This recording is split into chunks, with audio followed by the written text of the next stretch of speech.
niya, ganito na lang ba ako? Sabi niya, mamatay na lang daw sana siya, gano'n. Walang kakayanan siya na kaya hindi ko na inaano yung mga anak ko. Alam ko naman ang sitwasyon ng mga anak ko eh.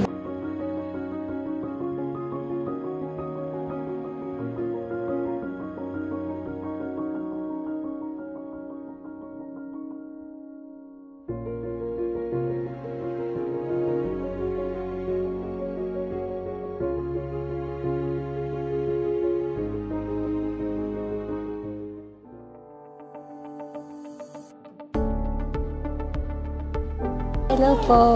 Salamat po sa inyo. Salamat po sa lahat. Binigyan niyo ako ng pagkakataon na makakita. Parang hindi ako makapaniwala na naoperahan ako ngayon. Matagal ng panahon.